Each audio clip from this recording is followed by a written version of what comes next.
The time now is 11:31. You're listening to me, Andy Harvey, on the Late Breakfast Show here on GFM. Thank you very much for your company. Now, for those of you who have picked up a newspaper or watched the TV in the last few weeks, you've probably heard about the film The King's Speech. This week it was announced that the film has received 12 Oscar nominations, including Best Picture and Best Actor in a Leading Role for Colin Firth. The film stars Colin Firth as King George VI and Geoffrey Rush as speech therapist Lionel Logue, who helped George VI overcome a stammer. And joining me in the studio this morning is Matt Wilton, Regional Director of the McGuire Programme, an organisation run by stammerers for stammerers. Good morning, Matt. Good morning, Andy. Firstly, and you can be as scientific as you like, but what exactly is a stammer?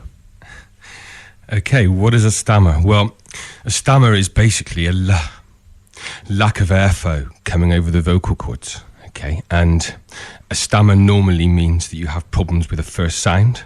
The first sound, it's hard to get the word out. You could have a stammer where you could have a repetitive stammer, or you could have a stammer that prolongs the first sound of the word, or you could just have a stammer where no airflow will come out at all and you just silently block. Right. So are there any known causes of stammering? Well, no, not really. There's no scientific proof at the moment why we stammer. There has been some recent research that says that the left side of the brain, something's not connected up properly, and it's compared to a fluent speaker. A lot of research is still got to be done for that, but I think that that there could be something there, but there's so many different reasons why a stammer started. And I think a stammer probably is from when everyone has a primary stammering, a time where they learn to speak. When you're a child, you learn to say the first sound of the word. And for some reason, a stammerer seems to get into more of a secondary stammering stage. And then the fear of stammering starts to kick in, when kids are like at school.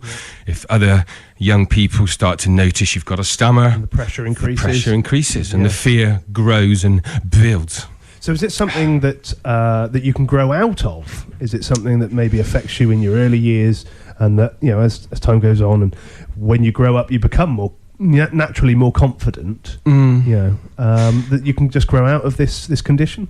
Well, obviously that didn't help me. I didn't grow out of my stammer, but I would say that for some people who have contacted me in the past, they have said that they have managed to learn to control it, and some people say they've been cured themselves just by accepting they have a stammer. Now, I find that hard to believe myself, but that is one of the theories. Okay, so you're speaking very knowledgeably about having a stammer, and that's obviously because you've been affected by it yourself. How has you growing up with a stammer, how has that affected your life? How's it affected my life? Well, I think I was always quite a confident young lad, and when I was at Ashcott School, when I was at primary school, I think it didn't really affect me very much. I think when I went to secondary school, when I went to Crispin, I think that did affect me because I really struggled to communicate, and I got myself into a bit of a shell, really. I avoided a lot of speaking situations. I avoided a lot of words and sounds that I felt I wouldn't be able to say. And things like when I used to play football, I would play the home matches but not go on the away matches because I would have to sit on the bus and might have to speak to people. So I used to avoid that. I used to avoid reading in English. It did affect me a hell of a lot, and it affected me at Tesco, where I just wanted to work on the night team so that I didn't have to interact with customers. Right. I mean, when did it first become apparent to you that you had a stammer? You say it didn't really affect you until maybe sort of secondary school and later, but when did you sort of first realise that that you had this condition? I couldn't say exactly. I think I did go and see a speech therapist in Glastonbury, and that was when I was, I think, about 6-7 years old, and it didn't seem to help me. I think I wasn't prepared to put in the effort you needed to practice to learn how to control it or deal with the problem. Well, now you seem to have you've kind of lost your stammer altogether. So what did you do to get to the condition? What did you do to overcome your stammer? Well, you say overcome. I have control of my speech now, and that's an amazing feeling because I didn't have any of that in the past, and I feel like I'm a different person now after learning new techniques. And I joined the McGuire Programme in 1998 with my brother Chris, and it did change the person that I was. It gave me, I suppose I could be myself again, and I didn't have to hide. So what techniques are you taught on this McGuire Programme? We're taught the main core part of it is the coastal breathing side of it, where we learn how to speak controlling our diaphragm. We're retraining our diaphragm. By going on this course and by learning how to be in control of your speech, how have the techniques that you've learned helped you in your life? Yeah, well, they've changed my mindset towards my speech. We do a lot of non-avoidance techniques, which means you can't avoid situations like speaking on the radio or whatever the situation may be. You can't avoid the situation. You can't avoid the word and sound.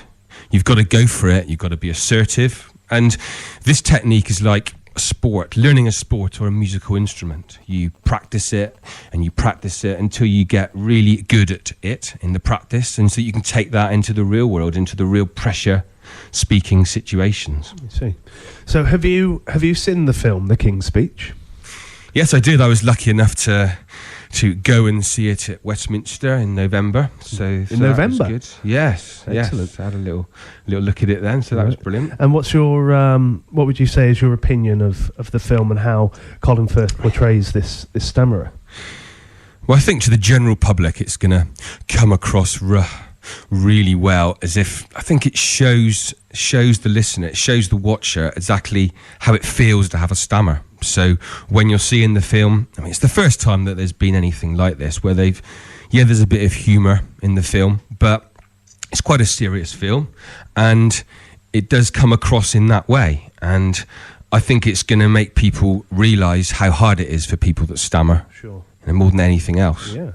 Now, in the film The King's Speech, Colin Firth plays a man who's very much in the public eye, and shows him trying to overcome his stammer using techniques such as putting sterilised marbles in his mouth.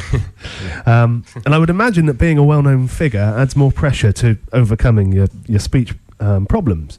Yeah. Now, somebody else who our listeners may have heard of, who has been affected by a stammer, is of course Gareth Gates, who I believe you've helped with the help of the McGuire Programme. You've helped Gareth, is that right?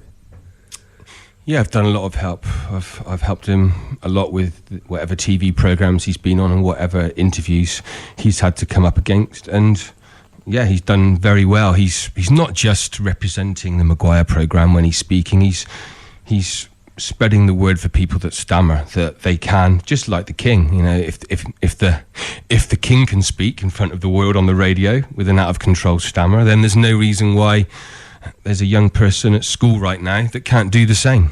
So since going on the McGuire Programme, and I think he's become a course instructor as well. That's correct. How has with Gareth being in control of his speech, how has that helped his career now? Yeah, well, I think a lot of what he has to do with his music is promoting it as well. And now he's in theatre, promoting his theatre. And we all know communication is a massive thing in your life. And I think he comes second in Pop Idol or whatever it was a long time ago. And he couldn't do half of what he wanted to do to market himself because he couldn't speak. So now that's obviously changed a lot. He has changed a lot in the way that he comes across on the TV. He has proved to people that he can do interviews and have control. Like me, he still has ups and downs, and some speaking situations are more challenging than others. But generally now he's pushing out his comfort zones, and he's doing very well. Excellent. Everybody's talking about it. Are you on Twitter? I am, yes. I'm on Twitter. Got a bit of an unusual name. Go on then. I'm stuck no more, as I'm not stuck no more with my speech. Brilliant.